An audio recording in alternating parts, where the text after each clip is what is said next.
informe desde planeta Tierra. Creación de nivel 7 completada con éxito. Gracias, Mikael. Vuelve a casa. Esperamos. ¿De dónde venimos? ¿Quiénes somos? ¿A dónde vamos? Estas preguntas, que han ocupado y preocupado a los filósofos a lo largo de la historia, siguen cruzándose hoy por la mente de los hombres y las mujeres del siglo XXI.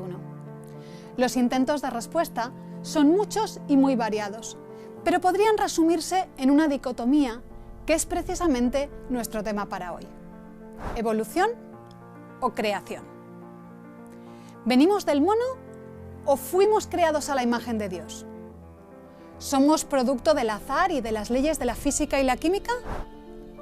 ¿O fuimos cuidadosamente diseñados con un propósito? Para algunas personas, la decisión entre estas dos alternativas depende de cuál sea nuestra fuente de autoridad. La dicotomía evolución o creación se relaciona muchas veces con otra dicotomía: ciencia o religión. Parece que hay que escoger. Si eres una persona analítica, con mentalidad científica, que se plantea preguntas y busca respuestas por medio de la observación y la investigación, tienes que ser evolucionista. Solo los fundamentalistas religiosos, ignorantes de los avances científicos y con fe ciega en sus tradiciones, pueden creerse que la historia de la creación de la Biblia pasó de verdad. Bueno, eso no es cierto. La dicotomía ciencia o religión es falsa. Hay muchos científicos que no están de acuerdo en que la teoría de la evolución sea una buena respuesta, una respuesta científica a la pregunta ¿de dónde venimos? Además, una religión bien entendida no exige una fe ciega. La Biblia, en muchos lugares, invita a los creyentes a cuestionar, a investigar, a probar a Dios, y promete que los que lo hagan así encontrarán respuestas. En mi experiencia personal, yo sé que no es necesario escoger entre la ciencia y la religión. Soy doctora en biología, especialista en comportamiento animal y también soy una persona religiosa y creyente en la Biblia. Creo sinceramente que el método científico funciona y por eso me gustaría que aplicásemos el método científico para intentar resolver cuál es la mejor respuesta a la pregunta ¿de dónde venimos? ¿Es la evolución o es la creación? Lo primero que hace un científico cuando se enfrenta a un problema es delimitarlo. Y para delimitar nuestro problema necesitamos algunas definiciones. ¿Qué es la evolución? Si buscamos en un diccionario o en un libro de texto, podemos encontrar diferentes definiciones de evolución. Una de ellas, por ejemplo, dice: la evolución es el conjunto de cambios en las características físicas y genéticas de una población a través de las generaciones. ¿Qué quiere decir esto? Esto quiere decir que los animales y las plantas cambian con el tiempo. Por ejemplo, cuando Darwin visitó las Islas Galápagos, vio que habían diferentes tipos de pequeños pajaritos, los pinzones, los famosos pinzones de Darwin, que eran muy similares entre ellos, pero tenían pequeñas diferencias. Algunos tenían el pico más alargado, otros lo tenían más ancho y más grueso, otros lo tenían muy afilado. Y eso dependía de qué tipo de alimento comía cada pájaro.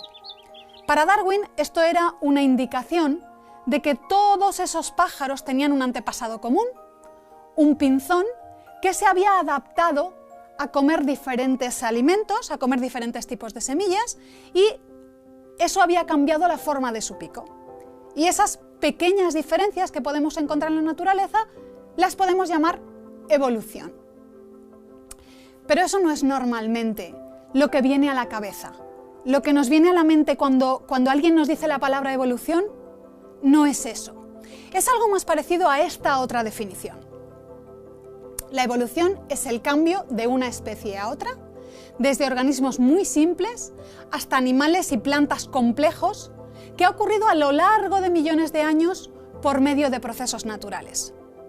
Según esta definición, la evolución se representa con una especie de árbol, conocido como el árbol de la vida, que empieza en su base, en sus raíces, con organismos muy pequeñitos, microscópicos, unicelulares, y que poco a poco, a lo largo de muchísimos millones de años, se han ido diversificando y se han ido volviendo cada vez más complejos hasta dar lugar a la gran cantidad de biodiversidad, de animales, plantas, hongos, microorganismos que tenemos hoy en día. Una cosa muy importante de esta definición es la última frase. Para que la evolución sea tal, todo tiene que haber ocurrido por medio de procesos naturales.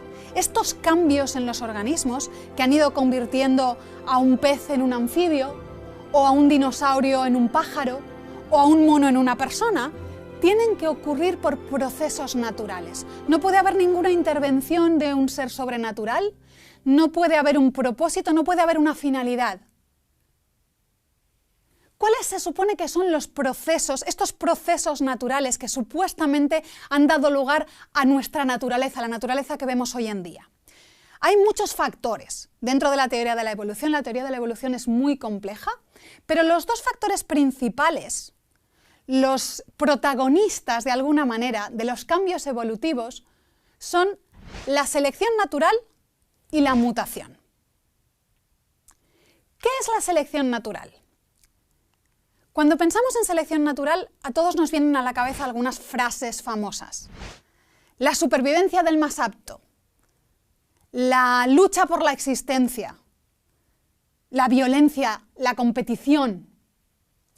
La selección natural es, al fin y al cabo, la razón por la que la cebra más débil, más pequeñita, la que está enferma, acaba convirtiéndose en comida. Pero en realidad la selección natural, si vamos a los libros de texto y buscamos una definición teórica de la selección natural, no tiene tanto que ver con la supervivencia, sino con la reproducción. En realidad la selección natural es una medida de quién tiene más hijos. Vamos a ponerlo de una manera sencilla.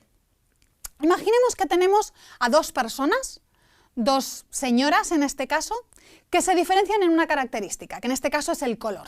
Tenemos una señora azul y una señora roja.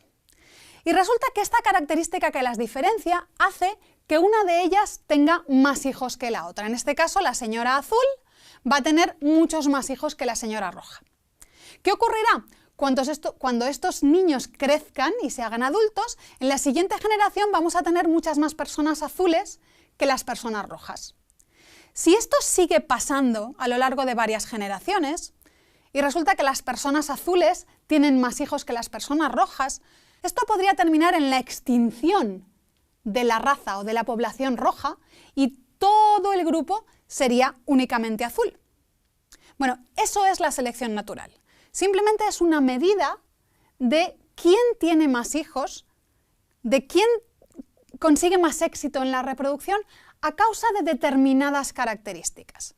¿Cuáles son estas características que pueden hacer que un animal, una planta, tenga más hijos que el compañero de al lado? Bueno, algunas de ellas son obvias. El ser más fuerte, por ejemplo, el ser capaz de luchar para conseguir más recursos, o para conseguir pareja, o para conseguir un mejor territorio. Otras veces la característica es ser más guapo, ser más bello, ser capaz de atraer mejor a la pareja. Y en muchas ocasiones simplemente consiste en camuflarse mejor. Este es un ejemplo muy famoso. Es la polilla del abedul. Las polillas de los abedules tienen dos colores. Algunas son de color claro y otras son de color oscuro. Esta polilla se llama del abedul porque es una mariposa nocturna que normalmente durante el día se queda descansando en las cortezas de los abedules. Y como se puede ver en la imagen, es la polilla que es de color claro se camufla muchísimo mejor que la que es de color oscuro. Entonces, cuando tenemos pájaros que comen insectos, como por ejemplo estos abejarucos, que están durante el día buscando su comida y se encuentran con una serie de mariposas en la corteza del abedul, ¿cuál es la que van a ver primero? ¿Cuál es la que se van a comer primero? La que más llama la atención, en este caso la que es más oscura. Si esto ocurre durante mucho tiempo, si las mariposas que son oscuras son comidas por los pájaros, mientras que las que son más claras, como se camuflan mejor, son capaces de sobrevivir más tiempo y tener más hijos, podría ocurrir que finalmente toda la población esté formada por polillas claras, porque las más oscuras hayan simplemente desaparecido. Vamos a volver hacia atrás y vamos a recordar en nuestro árbol de la evolución qué es lo que supuestamente ocurre a lo largo del proceso de evolución. Empezamos con muy pocos organismos y organismos muy sencillos. Y en la parte de las ramas del árbol tenemos muchos organismos y mucho más complejos. Es decir, a lo largo de la evolución aumenta la diversidad de los organismos y aumenta la complejidad de los organismos. Vamos a analizar lo que hemos visto de la selección natural. Hemos visto cómo actúa la selección natural con el ejemplo de la población de las polillas de los abedules. ¿Qué ha ocurrido en este ejemplo? Antes de que actúe la selección natural tenemos un depredador, en este caso el abejaruco, y tenemos dos tipos de presas. Tenemos las polillas claras y las polillas oscuras. Después de que actúe la selección natural por un tiempo, de que los abejarucos vayan buscando comida y se coman sistemáticamente a las que se camuflan peor, que serían las mariposas más oscuras, estas podrían llegar a desaparecer, con lo cual, al final del proceso, seguimos teniendo un depredador, y fijaros que es el mismo depredador.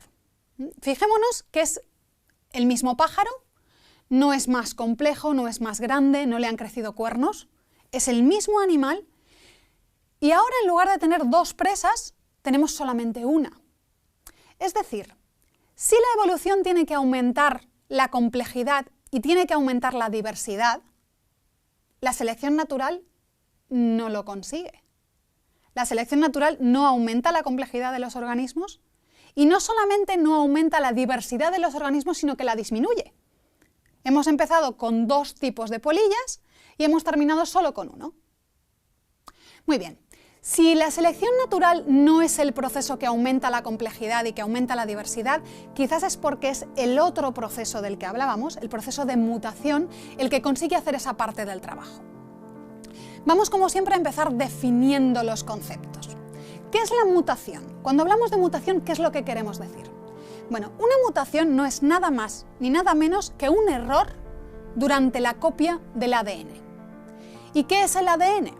Bueno, el ADN es la información genética que tiene cada organismo en su interior y que contiene todas las instrucciones necesarias para fabricar ese organismo.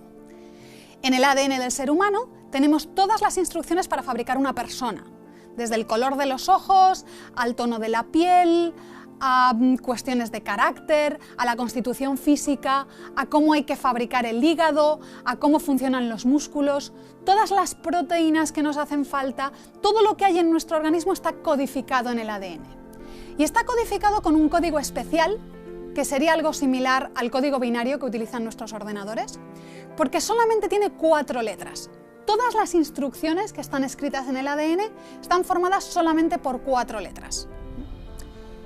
Cuando una célula se va a reproducir, o cuando vamos a tener un hijo, que hay que fabricarlo desde las 2 primeras células iniciales, el ADN se tiene que copiar. Todas esas instrucciones que están en cada célula del organismo se tienen que copiar y se tiene que pasar a todo el resto de las células nuevas. En ese proceso puede haber algún error de copia. Puede que alguna de esas letras, igual que cuando estamos copiando un texto, haya un fallo y se sustituya una A por una T o una G por una A y hay algún cambio en las instrucciones. Eso es una mutación. El ADN se ha comparado con un plano de un edificio. Imaginemos que queremos construirnos la casa de nuestros sueños y tenemos un arquitecto que nos ha diseñado hasta el más mínimo detalle. Y todo eso está en un plano, y en ese plano están los tamaños de cada una de las habitaciones de la casa, pero no solamente eso. Están los tamaños de las puertas, está el tipo de ladrillos que vamos a utilizar, están las tuberías, está la instalación eléctrica. Todo eso, que son las instrucciones para fabricar la casa de nuestros sueños, sería el equivalente de las instrucciones del ADN para fabricar un ser humano. Ahora imaginemos que tomamos ese plano y empezamos a hacerle cambios al azar, porque esto es muy importante. Las mutaciones son errores de copia que se producen al azar. Imaginad que tomamos ese plano y empezamos a cambiarle números al azar. Y las puertas, que tenían que ser de una altura de 2,20 metros, cambiamos la M y ahora van a ser de 2 centímetros en lugar de 2 metros. O el tamaño de los ladrillos, o el diámetro de las tuberías, o el tipo de cables. Hacemos toda una serie de cambios al azar y después nos ponemos a construir la casa. ¿Cuál es el resultado más probable de hacer una construcción cuando se han cometido errores, cuando se han hecho cambios al azar en las instrucciones, en el plano? Bueno, lo más probable es que la construcción no mejore, no sea una casa más grande o mejor que la anterior, sino todo lo contrario. Lo más probable es que acabe siendo una ruina. Otra ilustración sobre la misma idea. Hay personas que comparan el ADN en lugar de con un plano, con una receta. Y a mí esta me gusta más porque incluye la idea del tiempo. En una receta no solamente tenemos todos los ingredientes que vamos a usar para componer el plato, sino que incluimos también la temporalización. No hay que hacer todas las cosas al mismo tiempo. Para que una receta funcione, para que el resultado final, el plato, sea lo delicioso que tiene que ser, hay cosas que hay que hacerlas en determinados momentos y que tienen que durar durante un determinado tiempo. Si tenemos que poner el plato en el horno durante 20 minutos, tienen que ser 20 minutos. Eso ocurre también con nuestro ADN. Durante la vida de un individuo, durante la vida de una persona, las necesidades y las cosas y las funciones que ocurren en nuestro cuerpo no son las mismas. No están funcionando de la misma manera los órganos en un niño de 2 meses, que en un adolescente de 15 años, que en una persona de 40. Las instrucciones del ADN incluyen también todo ese proceso de temporalización. Imaginemos, igual que hemos hecho en el caso anterior, que empezamos a hacer cambios al azar en una receta, que cambiamos el azúcar por sal, o que en lugar de tener 20 minutos el pastel en el horno, lo tenemos 20 horas. Cualquier cambio al azar en una receta, sobre todo si es una receta sofisticada, lo más probable no es que mejore la receta. Lo más probable no es que tengamos un plato mejor o más delicioso, sino que se estropee. El resultado más probable podría ser algo como esto. ¿Es posible mejorar una receta gracias a un error? O lo que es lo mismo, ¿es posible que haya alguna mutación, algún cambio al azar que sea beneficioso? Este es uno de mis postres favoritos. Es el volcán de chocolate. Bueno, este postre es el resultado de un error. Había un chef que estaba intentando hacer unos pastelitos, una especie de magdalenas de chocolate, y las sacó del horno antes de tiempo, con lo cual la parte interior no estaba todavía cocinada del todo, el chocolate estaba fundido, y así se inventó el volcán de chocolate. Con lo cual esto parecería un ejemplo de que un error puede mejorar las cosas. Sin embargo, fijémonos que la magdalena de chocolate no se convirtió en un pastel de zanahoria. Siguió siendo una magdalena de chocolate, solo que con el interior fundido. Este es el mismo tipo de cambios de los que hablábamos anteriormente, cuando nos referíamos a los picos de los pinzones de Darwin. Ocurren pequeños cambios en la naturaleza, o a los colores de las mariposas del abedul. Es posible que ocurran pequeños cambios en la naturaleza, y es posible, podemos pensar en alguna circunstancia en la que un pequeño cambio, en el que una mutación pudiera resultar beneficiosa. Por ejemplo, imaginemos una liebre, un animal que vive en el campo y que su pelaje es de color oscuro, de color marrón, y que esa liebre en un momento determinado sufre una mutación, un cambio en su ADN que hace que no pueda producir el pigmento que hace que su pelaje sea oscuro. Y a partir de ese momento, la liebre o sus descendientes serán blancos. Si resulta que esa liebre vive en un lugar donde el entorno es blanco, por ejemplo en una zona nevada o en la alta montaña, ese nuevo color blanco podría ayudarla a camuflarse. Y por lo tanto podríamos hablar en este caso concreto de que ha sido un beneficio ese cambio. Sin embargo, fijémonos de nuevo que estamos hablando de cambios muy pequeños, estamos hablando de un cambio de color. Esa liebre sigue siendo una liebre, era una liebre oscura, ahora es una liebre blanca. Pero las mutaciones solamente tienen la capacidad de hacer cambios muy pequeños. No pueden convertir a esa liebre en un zorro o en un caballo. Y eso es precisamente lo que propone la teoría de la evolución. La teoría de la evolución lo que nos dice es que estos pequeños cambios, esas mutaciones beneficiosas que pueden aparecer de vez en cuando, se pueden ir acumulando a lo largo del tiempo y pueden llegar a convertir a un animal en un animal completamente distinto. Uno de los ejemplos clásicos sería la evolución de las aves. Según la teoría de la evolución, las aves proceden de los reptiles, así que tendríamos una serie de cambios acumulativos que acabarían convirtiendo a un animal como este, a un lagarto, en un animal como este. Un ave, un animal capaz de volar. ¿Qué tenemos que hacer para convertir un reptil en un ave? No se trata simplemente de añadirle plumas o de ponerle alas. Hay que hacer una reestructuración completa del cuerpo del animal. Las aves tienen un cerebro distinto, muy especializado. Tienen órganos de los sentidos que son completamente diferentes de los reptiles. Necesitan una visión muy precisa, necesitan poder orientarse en 3 dimensiones. Necesitan unos órganos del equilibrio completamente diferentes de los que necesita un reptil. Sus músculos, sobre todo la musculatura del vuelo, es distinta y se ancla en lugares distintos que la musculatura de los reptiles. Sus huesos son diferentes. Para poder volar, las aves tienen los huesos huecos, mientras que los reptiles los tienen macizos. Su sistema respiratorio es distinto, sus pulmones son diferentes. Las aves tienen toda una serie de sacos, llamados sacos aéreos, alrededor de los pulmones, que hacen que su cuerpo pese menos, lo que facilita el vuelo.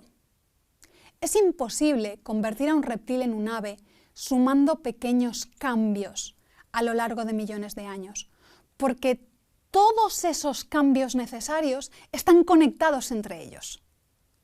Los órganos de los sentidos de las aves están conectados al cerebro. El cerebro está conectado a los músculos para dar las órdenes que se necesitan para el vuelo. El sistema del equilibrio. Hay una parte especial del cerebro que se encarga del equilibrio necesario para el vuelo y que está coordinado con los huesos y los músculos. No es posible hacer eso paso por paso, a base de mutaciones. Para una persona que no tenga un conocimiento de genética o de biología, puede resultar un poco difícil entender lo que suponen estos cambios. Así que lo vamos a explicar con una ilustración muy sencilla, con una ilustración relacionada con la literatura. Imaginemos que tomamos un texto muy sencillo, un poema infantil, que en este caso además habla sobre aves, sobre las gaviotas. Imaginemos que ese texto infantil es nuestro reptil. ¿Qué es lo que dice la teoría de la evolución que podría pasarle a ese texto si le añadimos mutación y selección natural? Bueno, según la teoría de la evolución, nosotros podríamos coger este texto, podríamos ponerlo en un programa, en un ordenador, y empezar a hacerle mutaciones al azar, cambios al azar. Eso podríamos hacerlo, por ejemplo, dándole el ordenador donde está el texto a un chimpancé, y que ese chimpancé empezara a tocar las teclas que le pareciera bien. Eso sería la mutación, esos serían los cambios al azar. Si en ese ordenador existiera un corrector, un procesador de textos capaz de reconocer las palabras que existen y las frases que tienen sentido, y eliminase todas las partes que no sirven, que no funcionan, y solamente dejase las palabras con sentido, ahí podríamos tener la selección natural. Eso es lo que dice la evolución. La teoría de la evolución dice que las mutaciones son las que producen la variación en las poblaciones y que luego la selección natural se encarga de eliminar las que no funcionan y dejar solamente las que funcionan bien, y así se van creando nuevos organismos, nuevos tipos de organismos, nuevos órganos, nuevas funciones.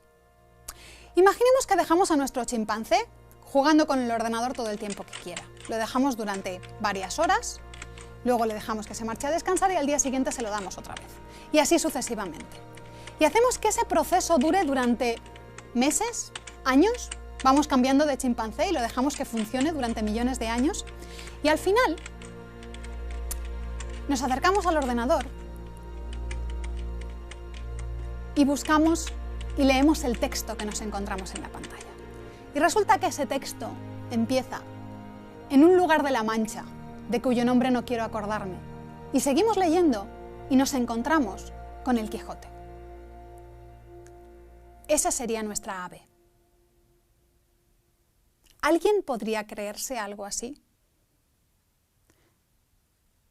Nadie, en su sano juicio, creería que eso es posible. Pasar de un poema infantil a un texto elaborado, al Quijote, simplemente por medio de mutación al azar y selección natural. Nadie se lo creería porque sabemos que las obras literarias, igual que las obras de arte, tienen autores y que hace falta una mente inteligente, una mente muy inteligente para producir algo como el Quijote. Eso es exactamente lo mismo que ocurre en la naturaleza. Cuando nosotros observamos la naturaleza, cuando observamos el ser humano, cuando observamos la complejidad de las células, la complejidad del ADN, la complejidad del cerebro humano, la complejidad de los ecosistemas, todos los organismos que nos rodean, que están adaptados a diferentes modos de vida y que tienen todo lo que necesitan para funcionar adecuadamente y cómo están interconectados. Y todo eso se nos dice que es producto de mutación y selección natural. No es posible. Simplemente no lo es. Y si la evolución no funciona, habrá que buscar una alternativa.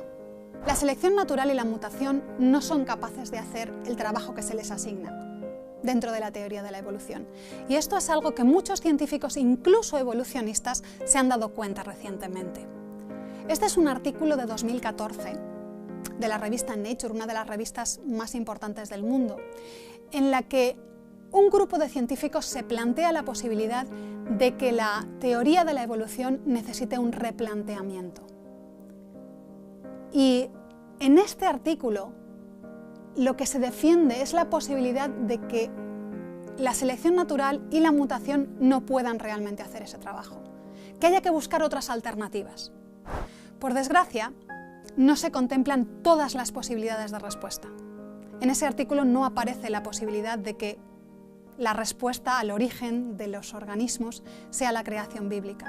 Lo que hacen los científicos es buscar más procesos naturales, otros procesos desconocidos que pudieran hacer ese trabajo. Eso no ha sido siempre así. En la ciencia moderna no se permite buscar respuestas en otro lugar que no sea la propia ciencia, pero eso no ha sido siempre así. En el pasado, los científicos tenían la posibilidad de consultar la Biblia. Es más, la ciencia moderna, que nace en el siglo XVII en Europa, lo hace a partir de las inquietudes de personas religiosas que querían conocer mejor la obra divina. Científicos famosos como Isaac Newton, Johannes Kepler y muchos otros, en sus escritos, en sus artículos, hablan de Dios, hablan de cómo están buscando el conocer mejor a ese Dios, conocer cómo lo hizo todo y que ven su ciencia y sus estudios como una forma de adorar a ese Dios. Para mí esa es una forma maravillosa de unir la ciencia y la religión. Si tenemos una mente abierta, si buscamos en todas las fuentes de verdad que tenemos a nuestro alrededor, podemos encontrar respuestas coordinadas. Podemos encontrar que la naturaleza nos da respuestas para algunas preguntas que se plantean en la Biblia y que la Biblia nos puede dar respuestas a algunas preguntas que se plantean en la naturaleza. Los científicos no han conseguido encontrar procesos naturales que den lugar a toda la belleza y a toda la complejidad que encontramos en nuestro mundo. La Biblia tiene una respuesta para eso. En Génesis 1 nos dice que Dios creó en el principio los cielos y la tierra. Y también nos dice que todo lo que hizo era bueno, que en realidad era muy bueno. Para mí, como científica y como creyente, la mejor manera de acercarnos a la verdad es no desechar ninguna posible respuesta a priori. Busquemos en todas las fuentes de verdad que podemos encontrar a nuestro alrededor. La Biblia misma nos da ese consejo. Pregunta a las bestias y te instruirán, a las aves del cielo y te informarán. Habla con los reptiles y te enseñarán. Te lo contarán los peces del mar. Los animales no hablan. ¿Cómo podemos hablar con ellos? ¿Cómo nos pueden instruir? ¿Cómo nos pueden enseñar? Pues por medio de la ciencia. Podemos estudiarlos. Podemos ir a la naturaleza y observarlos. ¿Y qué es lo que nos van a enseñar? ¿Cuál es la conclusión a la que vamos a llegar si abrimos nuestra mente y vamos a estudiar la naturaleza con una mente abierta? te lo contarán los peces del mar. ¿Quién de todos ellos no sabe que la mano del Señor lo hizo todo?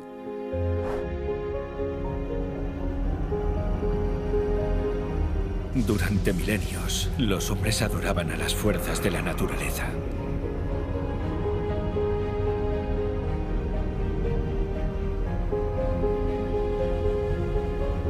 El sol, la luna, la tierra y las estrellas eran sus dioses. Y de pronto, en contra de toda cultura humana, llegó la mayor revolución religiosa. Génesis 1 y 2. Los astros no son dioses, son cuerpos celestes, nada más. Tampoco la montaña, ni el mar, ni la tierra son dioses. Son solo el entorno natural. Hay una mente superior, un creador de todo, un diseñador genético sabio y bueno. Creó al hombre, le dio el pensamiento, la emoción y el amor. Para que nunca olvidase a su creador, le dio el día 7. Entonces bendijo Dios el séptimo día y lo santificó. Y en el día santo el hombre celebró la vida, recordando a su creador. Los siglos pasaron como pasa el agua de un río, y los hombres olvidaron. Así el creador les recordó: acuérdate del sábado para santificarlo, porque en 6 días hizo el Eterno los cielos y la tierra. Celebra la creación. Pero ellos olvidaron. Tú puedes parar el ajetreo de la vida y tomarte un día sabático para generar gratitud y felicidad. Hoy, el estrés y el materialismo nos llevan a olvidar al Creador. Por eso, para no olvidarlo, acuérdate del día 7. Celebra la vida.